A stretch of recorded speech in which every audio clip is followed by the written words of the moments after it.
Hi, you guys. I'm doing this live for the first time, so bear with me. I've never really done any of this kind of thing before. So I'm just basically testing out the live process and how it works before I really start anything up. So some of you guys know that I was Leonard Lake and Charles Ng's mail lady. And I love true crime. That's like my favorite thing. And so I just put together a little case overview just so I could test out my YouTube live for the first time. And so I'm just going to read it. The case overview. Leonard Lake and Charles Ng are considered the most disturbing serial killers in American history. Leonard Lake was a former Marine and survivalist obsessed with control and isolation and apocalyptic fantasies. Charles Ng was originally from Hong Kong, and he became Leonard Lake's accomplice after the two met in California. Their crime centered in around a remote property in Wilseyville, California, and you are not kidding. That is definitely a remote area. I'm from that area. I lived there till I was grown, and it's very isolated. Their crimes, I said that. Sorry. Investigators discovered buried human remains, burned bone fragments, journals, videotapes in a bunker-like structure on the property. Authorities confirmed at least 11 victims, though investigators long suspected the real number could have been much higher, and I believe that too. They could have been pulling people off the streets over there, and nobody would have noticed at that time. Victims included men, women, and infants. So distressing. The pair were ultimately exposed after a shoplifting incident involving Charles Ng at a hardware store in 1985. Leonard Lake died after swallowing cyanide capsules while in custody. That's what happened. When the thing with Charles Ng happened, they took Leonard Lake in, and he just immediately thought that he was going to get caught for all the murders he did. And so he had a cyanide pill carried in his pocket everywhere he went. And he was able to slip it in when he was in custody, and he died. Charles Ng fled to Canada, and he fought extradition for years and was eventually convicted of multiple murders and sentenced to death. While the case remains infamous, the videotapes and journals recovered by the investigators, that was a big thing. They found so many journals and so many tapes of all these things right in the house. It was really an isolated compound and bunker structure. It had a bunker in back. It was crazy looking. Ongoing victim identification efforts were going on decades after it happened.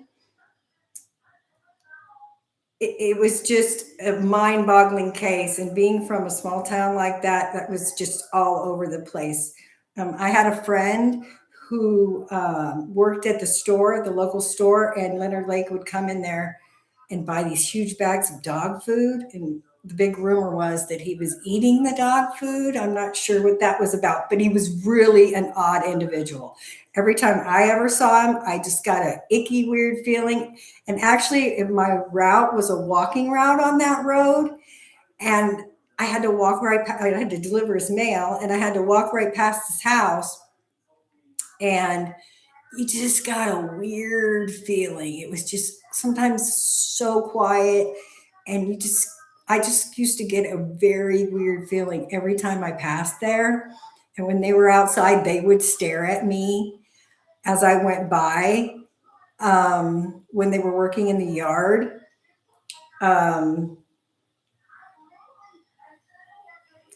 It was very uncomfortable and unsettling to go through there every day, and I didn't know why till later.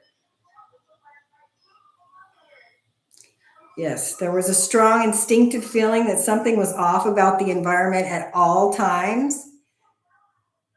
Both Leonard Lake and Charles Ng appeared noticeably strange and different from ordinary residents. And that is true. Everybody I knew that knew them had something to say about, especially Leonard Lake. Charles Ng was kind of in the background. Leonard Lake was so odd, people would talk about him all the time. And I can remember there was this little resort. It was not really a resort. It was it was a little pond at the end of that road, and it wasn't a pond, it was a lake, and everybody would talk about it down there, and they would go down there.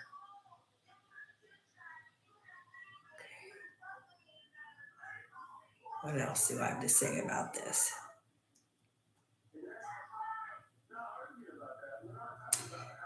People, it says here that people often encountered violent offenders in ordinary life, often later describe a similar emotional reaction, not necessarily knowing why, but something was disturbing. Anyway, that's all I have for today. If you have any questions or you want to talk to me about being Leonard Lake's mailman, just comment in the comment section. Thank you so much. I appreciate you.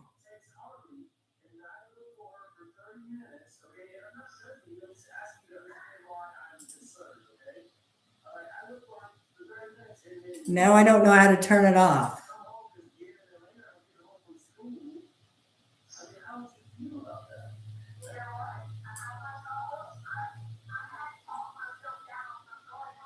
I don't know how to do it yet. Oh, here we go. No.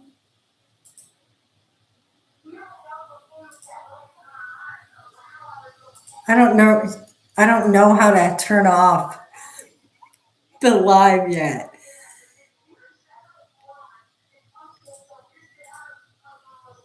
Huh. Okay. I'll just exit out of it till I figure that out. That's why I'm here today, you guys. Thank you so much. If you watch this, I appreciate you. Thank you so much.